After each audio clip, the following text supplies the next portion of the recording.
So our next speaker is Dr. Ajai Seth. He is going to take us through elbow examination. He's our ex-president at the Royal Society of Medicine here. He works out of London Bridge Hospital, and he's also a real expert in tennis. He works for the LTA and is one of the Wimbledon Championship doctors. So he's a great person to take us through elbow examination. So thanks very much, Ajai. Cheers. Thank you, Will. And thank you for organising today and doing such a great job and looking after the course. We've had some fantastic speakers today, and I think one of the key messages we're going to get across to you is a holistic approach to treating any joint or any patient is always key. So the first thing you have to do is know your patient. What are their expectations? What are they trying to achieve? What are their goals? And that will often give you lots of clues in terms of what you need to be treating and the kind of pathologies you need to be looking for in the elbow and any other joint.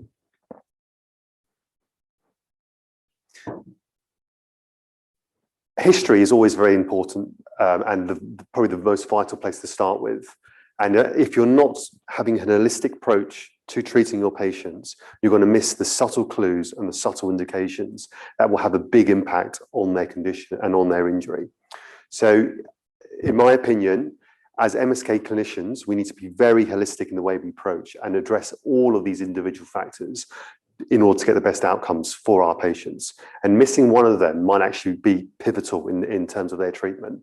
For example, performance pressures. You know, there may be a sporting person who's trying to achieve a certain goal within their sport, or pressure financially, for example, to achieve. So it's important to at least touch on these factors and make sure that you're not missing any clues from there.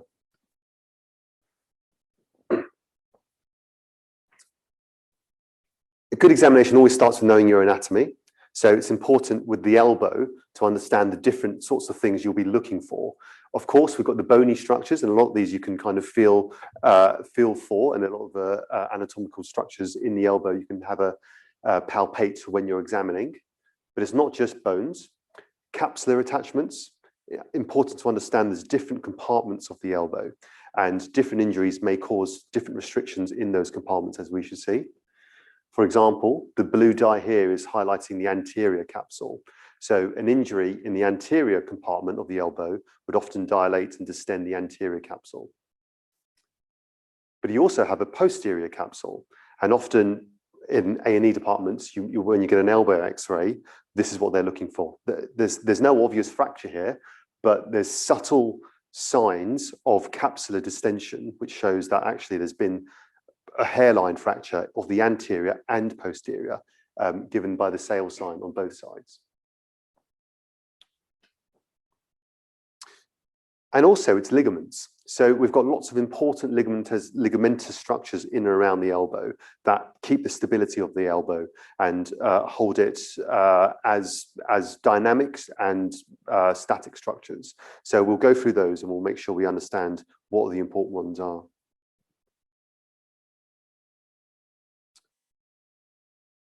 Bursa. So there's lots of different sacs of fluid in and around the elbow, and it's important to make sure they're not inflamed or aggravating. And if they are, try to find out why. So try to find out why it's causing irritation, why it's causing problems for the patient. So let's move on to the examination. We start with an inspection. So the first thing you're looking for is the carrying angle. So if you're asking the patient to stand with their hands out in front of them, you're looking for whether there's a cubital varus or a cubital valgus or a normal carrying angle. And typically a normal carrying angle is between 5 to 15 degrees. Why is that important? Often there's an indication, usually if there's asymmetry between the sides, that there's been some structural pathology or there's been a previous trauma to the elbow that's caused some deformity in the carrying angle. The true way of measuring a carrying angle, if you're concerned, is to get an X-ray, and you can measure the angle the humerus correlates with the ulna and calculate that radiographically. Supracondylar fractures are the most common elbow fracture in children and adolescents. And even subtle ones can lead to a varus deformity. So if you see a patient as an adult who's got a varus deformity, it's important to ask them, have they had any cubital, have they had any supracondylar or elbow fractures when they were young? It may have been a trivial incident that was just an elbow sprain or taken to A&E, but actually can have consequence on the shape of their elbow going forward. And similarly, lateral epicondyle fractures in children are the second most common fracture, and that can lead to valgus deformities. So again, it's these subtle signs you're trying to look out for and trying to understand why it's happened. If you do note that you've got a varus or a valgus deformity, how does that make a difference to their life in terms of function or biomechanically, whether that's carrying items such as shopping bags or a tennis player's serve, for example? These small biomechanical changes can actually have profound effects going forward. So the next thing you want to look at is the movements of the elbow. So the elbow is a complex articulation of a few bones, but the main movements are flexion and extension, but also pronosupination. So you have to test both these movements. And remember, pronosupination occurs at two joints, at the proximal radioulnar joint and the distal radioulnar joint. And again, everyone is different. Everyone will have different ranges of movements, and everyone will have different requirements of what they need from their elbows. And this is where hypermobility or hypomobility comes in. So making sure you understand your patient, what their natural baseline movement is, and always making sure you compare one side to the other, of course.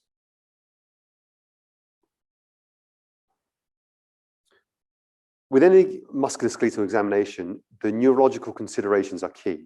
It's really important to actually make sure that the pathology is coming from the elbow.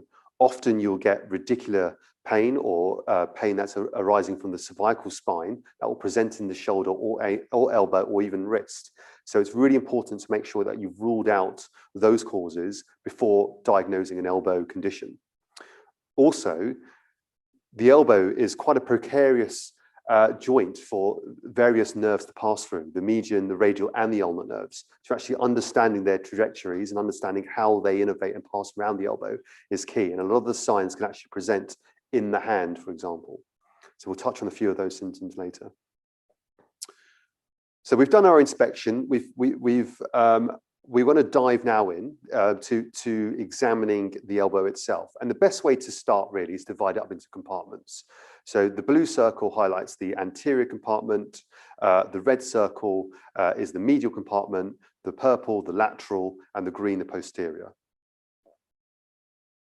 So let's start with the anterior compartment of the elbow. It's often quite a sensitive area, so trying to palpate can cause a bit of discomfort. It's not nice to get your fingers into anyone's front of elbow, really. But a few sort of key landmarks you can look for are the coronoid tip, the distal biceps, so making sure that you can palpate the biceps tendon, the brachial artery, of course, making sure there's a good pulse in the cubital fossa and there's good character and volume of pulse, and also the radial tunnel. We'll have a look at these individually now. So distal biceps pathology. So it's important to remember that the biceps tendon has a proximal attachment and a distal attachment. So if you were to see this Popeye deformity in clinic, don't just assume it's been a long-headed biceps rupture at the proximal end. Often you can see it at the distal end, and usually the giveaway clue is the bruising. So look for subtle signs of bruising, and bruising typically tends to last quite a while either end, but if the injury is about a few weeks old, you can still see subtle changes in color, discoloration of the skin, for example. The hook test is very, very sensitive for this. So trying to get your finger underneath the distal biceps tendon and really feel for the tension in the tendon and also the character of the tendon. Does it feel boggy? Does it feel swollen? Does it feel painful on resisted movements as well? There's different ways of stressing the biceps tendon as well to see actually whether that's causing any problems at its distal insertion. We'll go through those later. Again, as a lot of the previous speakers have highlighted, ultrasound is really, really useful in imaging distal biceps. Can be a tricky structure to clarify clearly, but on the image on the left here, you can see the biceps insertion onto the radial tuberosity is much more fanned out, not as clear as it is on the right, much more attenuated. It doesn't mean it needs to be a complete rupture, but often you will get partial ruptures, which can be quite troublesome and quite painful as well. I do think if you're suspecting a distal biceps rupture, MRI is key. This is a normal biceps tendon. As you can see, it's a special view, which we'll talk about in a second, but it's inserting into the radial tuberosity. And this is what it looks like when it's ruptured. So if you're wanting to clarify this on MRI, make sure you specify to the radiologist that you're looking for a distal biceps rupture. They'll often get them in this position, fully supinated and flexed elbow position, where you can visualize the end of the biceps tendon clearly. This is something that's often overlooked, actually, pronator syndrome. If you do have a patient who's got carpal tunnel signs or stressing of the medial nerve, do consider doing a Tunnell sign at the cubital tunnel, at the pronator tunnel, because this is often where the medial nerve will get trapped as well. And it's often more common in patients who do a lot of repetitive motion, as we're all experiencing now from working from home, for example. So with median nerve symptoms, don't get sidetracked into thinking this is just carpal tunnel syndrome. Also check for the pronator tunnel as well. Are there anterior structures that can be affected by trauma in particular? You can sometimes get, you can sometimes get brachialis or brachioradialis muscle injuries, which can present as so on MRI. Sometimes difficult to detect clinically, but again, MRI can help you with that. And you may want to specify your rehab according to which muscle group has been affected. So let's move on to the posterior elbow.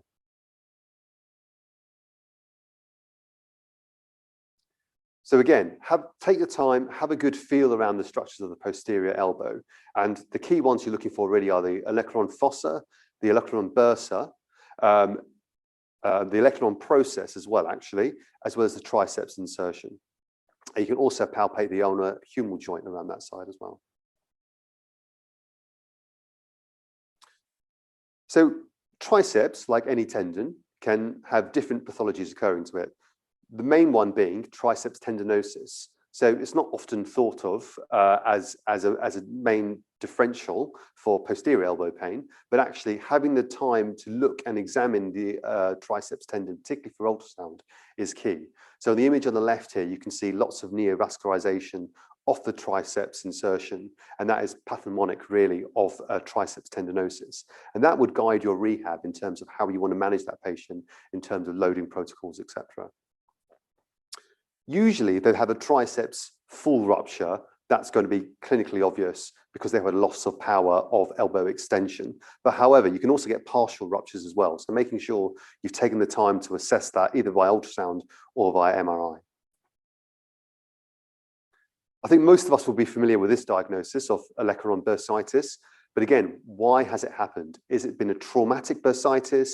Is it been spontaneous? Is there an underlying medical or inflammatory condition? So actually understanding why that's happened, or is it on a background of triceps issues or triceps tendinosis? So trying to work out why that's happened is also key.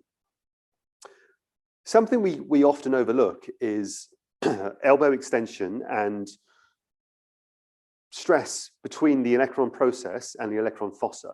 So often in valgus overload, when we've got athletes who are doing, or recreational athletes who do a lot of throwing, you can put quite high compartmental pressures at the posterior elbow. So taking the time to look at the olecranon process and making sure there's no occult pathology, osteophytes, or hidden fractures is actually really key. And on the CT images here and the X-ray, you can see there's been a olecranon process fracture. So the medial elbow, and this is when things get slightly more interesting. So palpating the medial elbow, Again, looking for the medial epicondyle, the common flex origin, which inserts into the medial epicondyle, but also the medial collateral ligament, and intricately related to the medial side of the elbow, the ulnar nerve. So most of us in clinical practice will be trying to diagnose or think we'll be diagnosing medial epicondylitis, otherwise known as golfer's elbow, where in reality, not many golfers will be suffering from a golfer's elbow. You usually need bad form or technique to have real, true medial epicondylitis.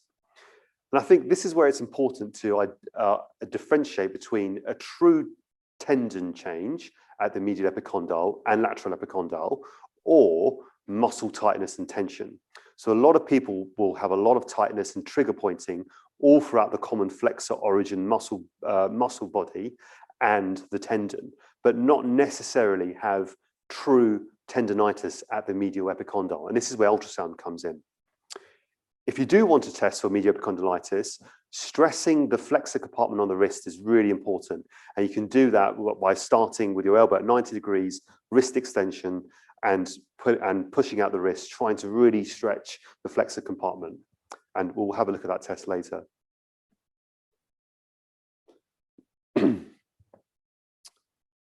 As I said, the ulnar nerve is intrinsically related to the medial elbow. So understanding the anatomy of how the ulnar nerve courses through around the medial epicondyle and through Guyon's canal is really important. And Osborne's ligament is actually one of the key structures that hold the ulnar nerve in place.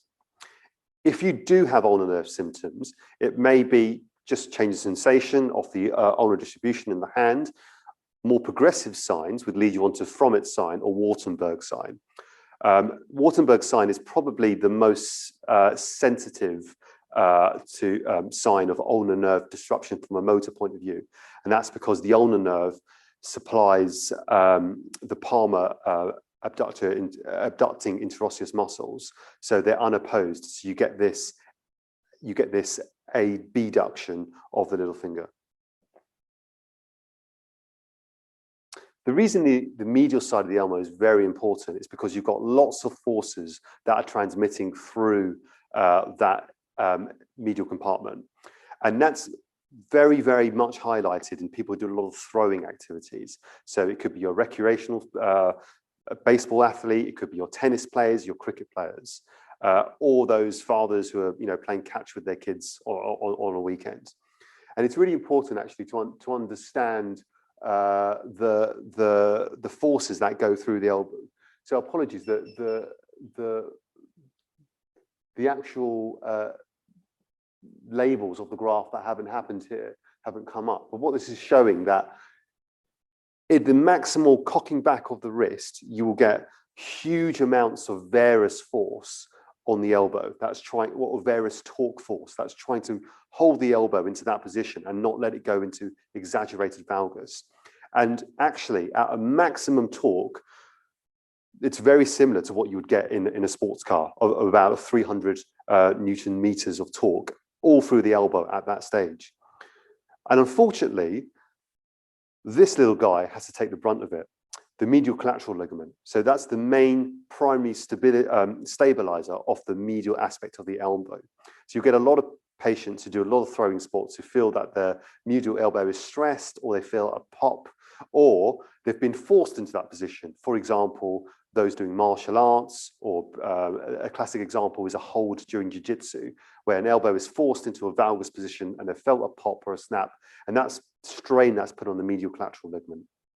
And we'll look through how we examine that in a minute, but essentially it's different valgus stress tests of the elbow at various degrees of elbow flexion.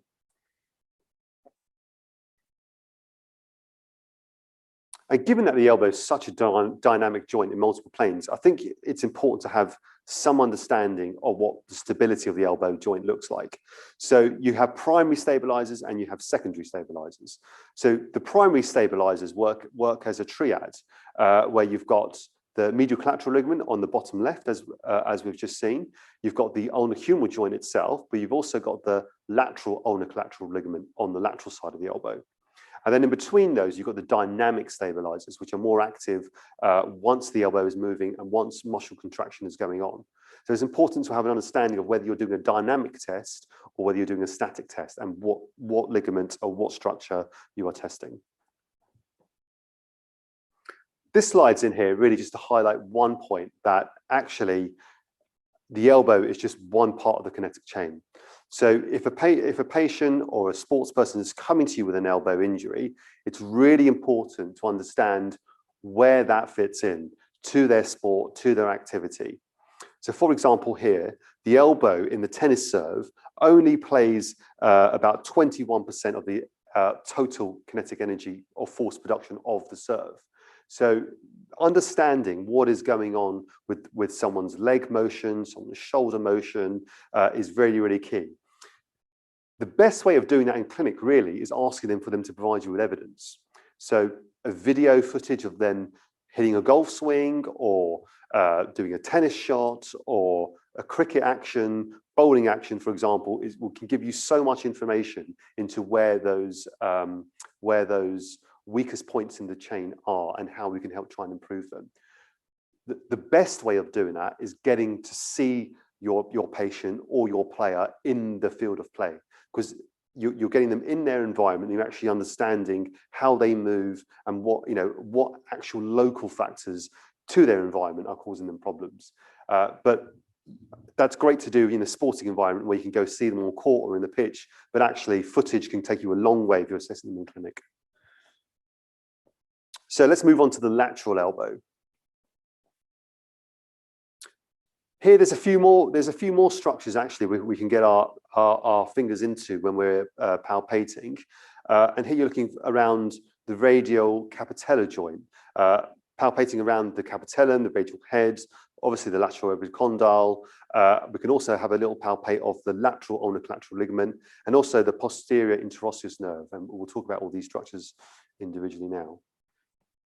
So again, very similar to medial epicondylitis. Make sure we're getting the diagnosis right. Is this a true lateral epicondylitis? Is it a true tendinitis? Or is there a lot of tension and trigger pointing through the common extensor origin tendon or the muscle belly? I find a lot of patients now who are working from home, a lot of repetitive actions are getting flexor common origin or extensor common origin tendon issues and tension.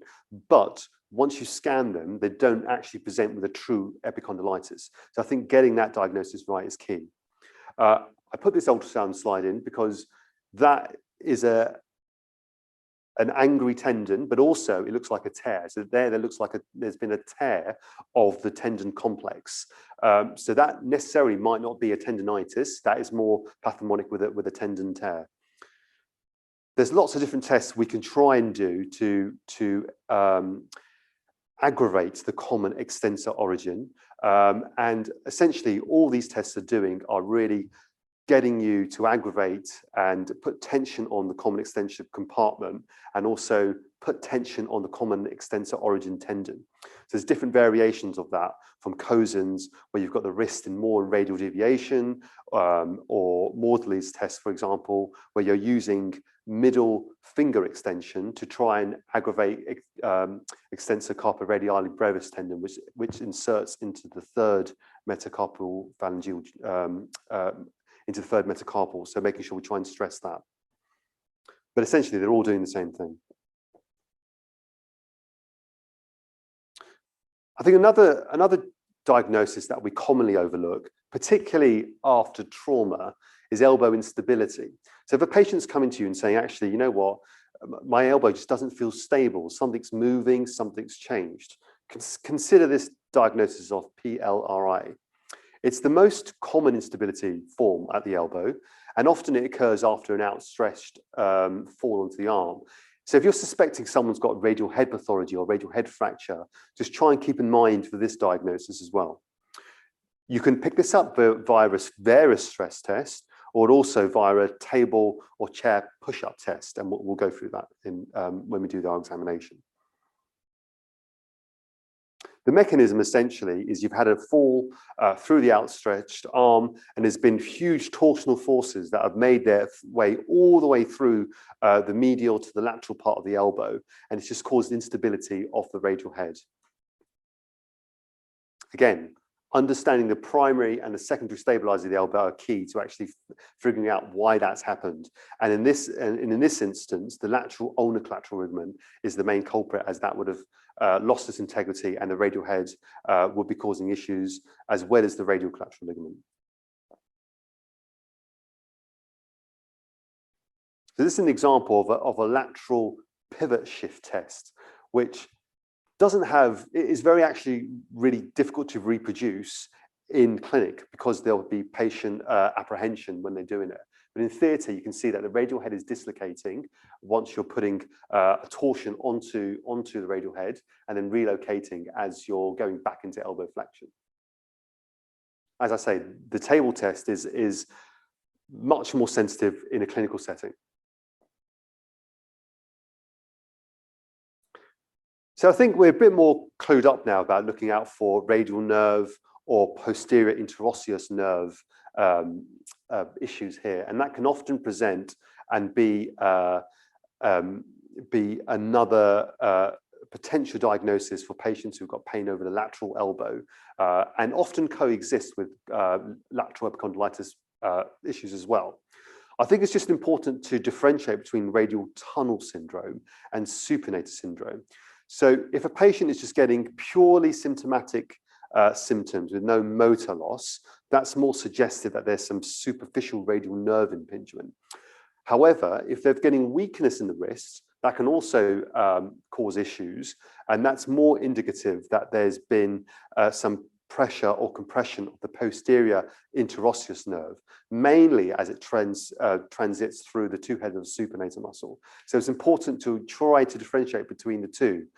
Often these two terms are used interchangeably, but just understanding whether it's a purely superficial or there's a motor component to it will help your diagnosis, but also help treatments. A good test or a good diagnostic test for this is actually doing a diagnostic injection into the superficial radial nerve and seeing whether that helps patient symptoms. Often you'll get an instant relief on that constant burning type symptom that patients get with superficial radial nerve irritation. This often isn't picked up on nerve conduction studies, so clinical diagnosis and feeling your way around is key here. I'll just touch on the young elbow. So those of you who do pediatric clinics or adolescent clinics, actually, there's some common issues with the elbow that you don't really want to be missing. And the two most prevalent issues are little leaguer's elbow, which is where, again, lots of throwing, lots of repetitive valgus stresses on the elbow can cause a strain of the proximal attachment of the medial collateral ligament. And then you can get a little avulsion there, as you can see from that fragment that's pinged off the medial epicondyle. And that can cause lots of elbow pain, a restricted range of movement, but also mechanical symptoms such as locking. So it's really important to get that diagnosis right. And if you need further investigation, like an MRI scan or CT scan, I think it's definitely worth investigating. Mechanical symptoms in the elbow always warrants some sort of investigation and understanding why that's happened. Similarly, if you look at the forces across the elbow in the young adolescent athlete, particularly the throwers again, you're getting a compressive force along the lateral aspect. So the radial head and the capitella will be compressing against each other. And that can sometimes produce osteochondritis dissecans, where you've got lots of micro trauma essentially to that compartment. And again, restricted plane of movement, locking of the elbow, things to look out for. Right, so I think that's great for the elbow. What we'll do is we'll move on to our examination, and then we'll do some ultrasound as well. So I'll just give me a second while I get set up, if that's okay. So Baha, I'll just get you standing there, that's all right. Just where you were before for the shoulder.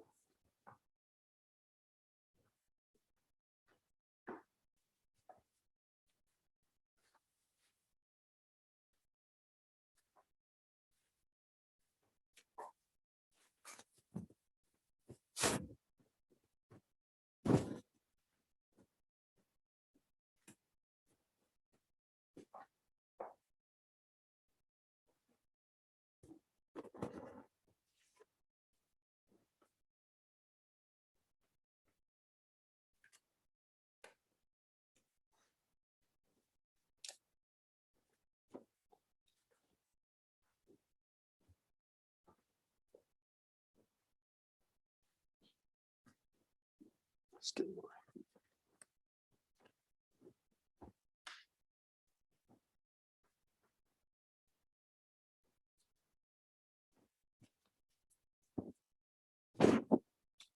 Thank you.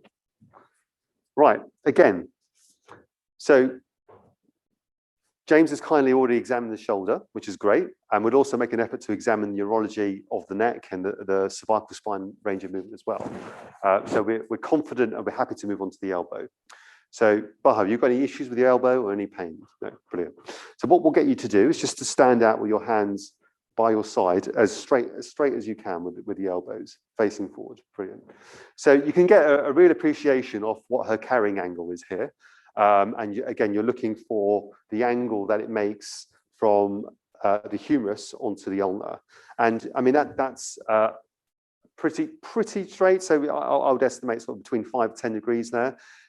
So again, making you confident that there's been no serious elbow trauma to the past or any sort of varus or valgus deformity.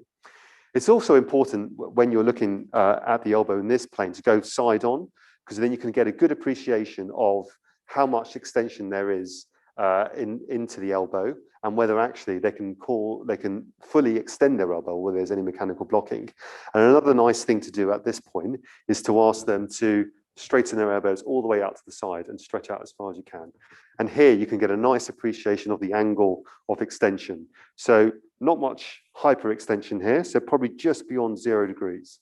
And that's fine on both sides. And then if you did find hyperextension at that point, you can go through a Baton score and find out, which other joints are hypermobile and go from there at that point.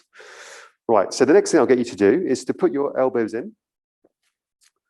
And now we're going to be testing for pronus supination. So if you tuck your elbows right in, and I want you to try and push your hands out as far as you can. So it's useful to get front on here. Come just a little step forward, that's fine, brilliant. Useful to get front on here, and what we're looking for is the angle of supination. So does the forearm does the symmetry look equal, or is one side slightly cocked in like that? If there is a slight block like that, then you have to work out, okay, is that coming from the proximal radioulnar joint or the distal radioulnar joint? So that's a very subtle sign from that point of view. If the fingers are getting in the way, you can always ask them to clench their fists and have a look at the angle of supination from that point. So that's a good range there. So we go back to neutral, and then we'll go the other way. So again, looking from front on and looking actually, is there an equal range of pronation there? And a good prominence to look for is the ulnar styloid. So does the ulnar styloid look symmetrical and equal on both sides, or again, have we lost pronation?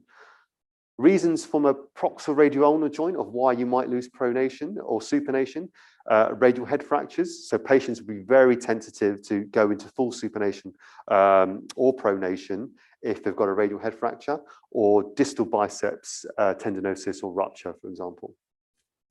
Right, so we're confident with that. We're happy with the range. We're happy with the movements. We'll move on to our compartments. So the first one we'll have a look at is the anterior compartment. Again, so we're looking a bit more closely to see, is there any bruising? Is there any signs of any swellings? Have a good feel of the artery as well, and see whether there's a good pulse. Then we can do our biceps testing. So again, useful to have some tension on the tendon. So I'm just going to ask you just to gently press up against my hand. And this is where the hook test comes in. So I'm looking around. So can I palpate the biceps tendon? And you can go either, it's actually easier coming from this side, from the lateral aspect. You can really feel that biceps tendon.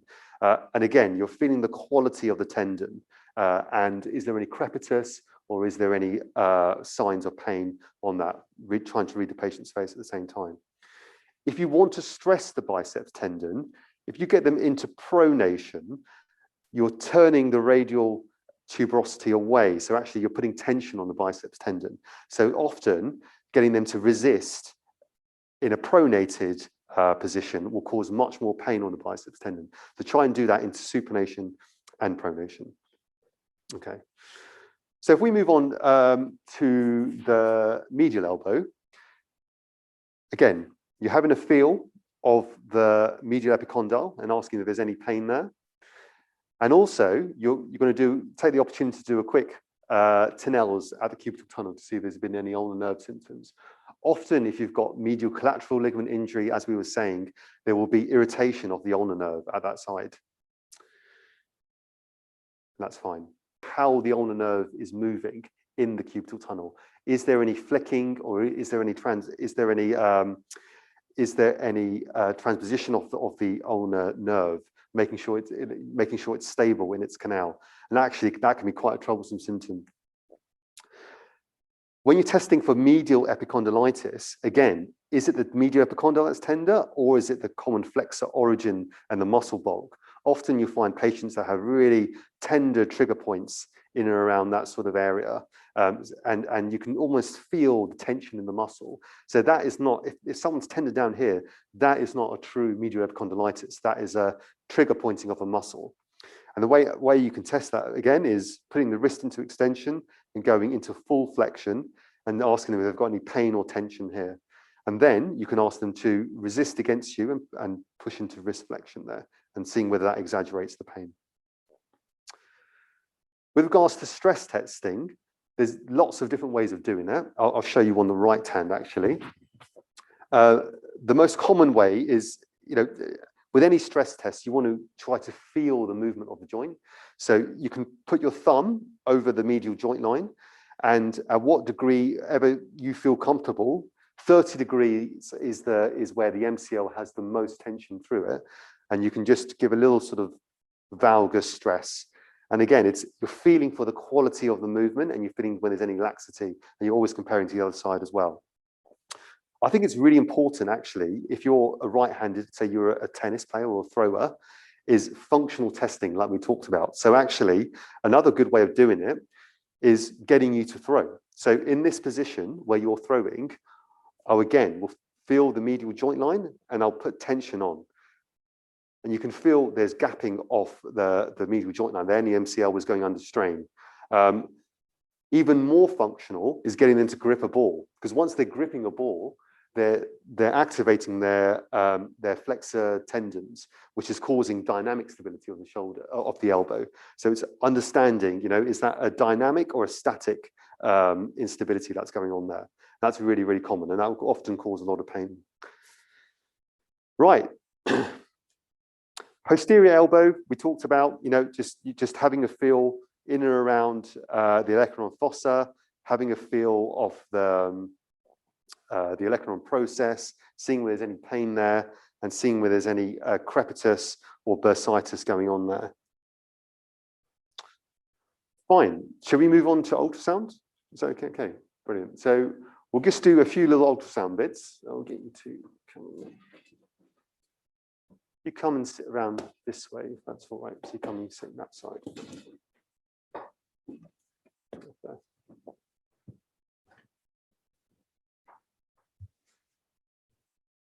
Shuffle all the way back.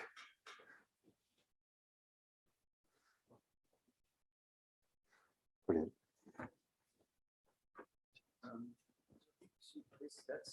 Yeah, if that's better for you, yeah, no problems.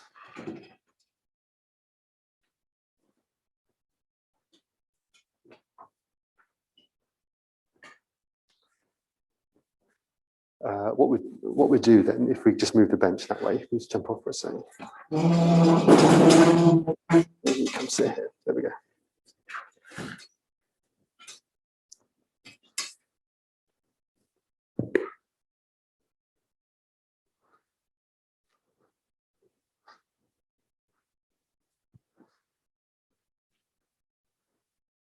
So ultrasound of the elbow is relatively complex. So we'll just touch on a few key things here. I think let's start off with the posterior elbow this time. So again, we're talking about triceps tendon, triceps insertion. So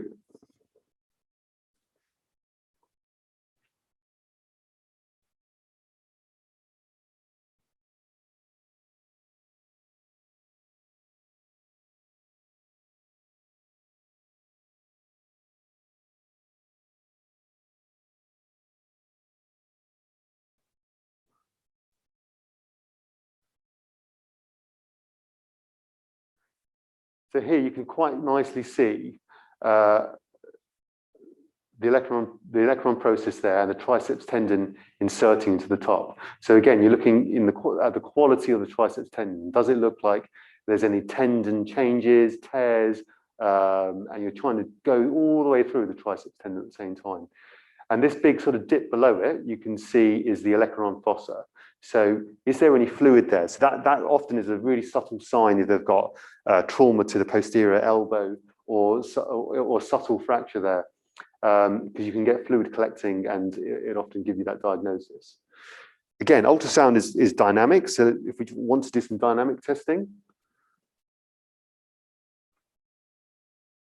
you're seeing the olecranon process go into the olecranon fossa. And is there any mechanical blocking? Is there any osteophytes? Is there anything that's stopping that process? That would be really handy if you had a loss of extension in understanding whether that's coming from the posterior compartment or the anterior compartment. Right, another quick thing I'll show you is, so again, ultrasound really useful if you're not sure whether it's a true lateral epicondylitis or a muscle issue or tension. Having a look at the lateral epicondyle and the tendon attachments into it is key.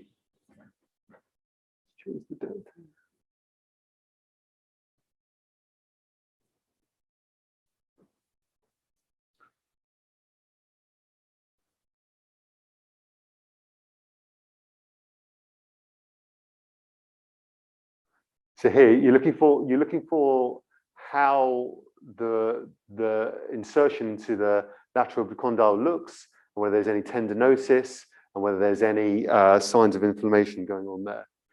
You can also see the radial head, and actually below the common extensor origin is the radial collateral ligament, and sometimes you can see issues with radial collateral ligament or that posterolateral instability we were talking about right above the radial head.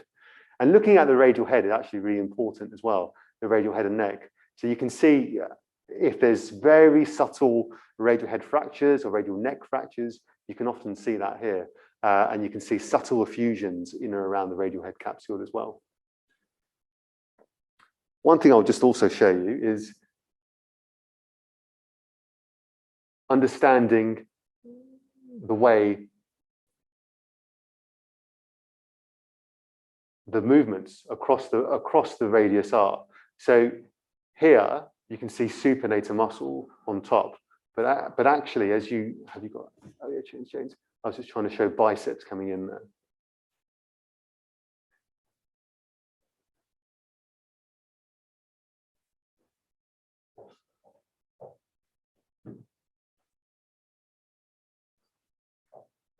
Show biceps tendon coming in there. Yeah, that one, yeah. So there you can see biceps tendon comes in and goes around as you're pronating and supinating. So if you're going to do a targeted injection of the biceps tendon, that's a good place to do it there. Okay, brilliant, thank you. I think the last thing I'll show you is just on myself, if I've got time. I've got a collapse, an ulnar nerve that sort of pops out. So I'll show you. It's quite painful, but I'll do it in the interests of science.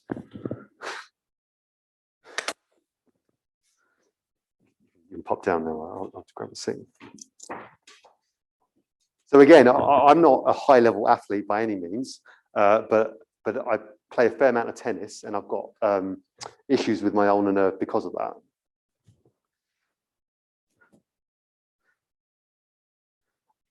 And it's all about, how does it affect me from a day-to-day point of view? Is it worth getting fixing or transposing? I've had various people offer me lots of different treatment therapies, but you know what, for the time being.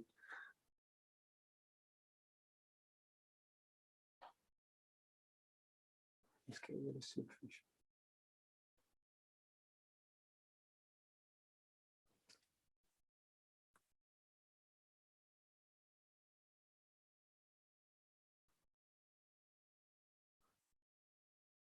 I don't know, Will, if you can point out the ulnar nerve. Possibly. There, that blob one, that one. Okay. Yeah, so there you see the ulnar nerve, and there the bony white bit below is the medial epicondyle, yeah? So as I bend my elbow, oh, it pops over. See that? And then it will reduce as it goes back. Apologies, it's quite difficult to do it myself, but again, the normal path of the ulnar nerve is you should stay within the canal. But as I bend my elbow, oh, it pops over. It's actually quite painful when it does that. But again, it's understanding, you know, the clinical picture that a patient's presenting with the ultrasound findings, and in some cases, you know, that may need stitching down back into the canal or transposing the nerve. But in my case, I'm quite happy and I live with it really well. All right, I think that's it.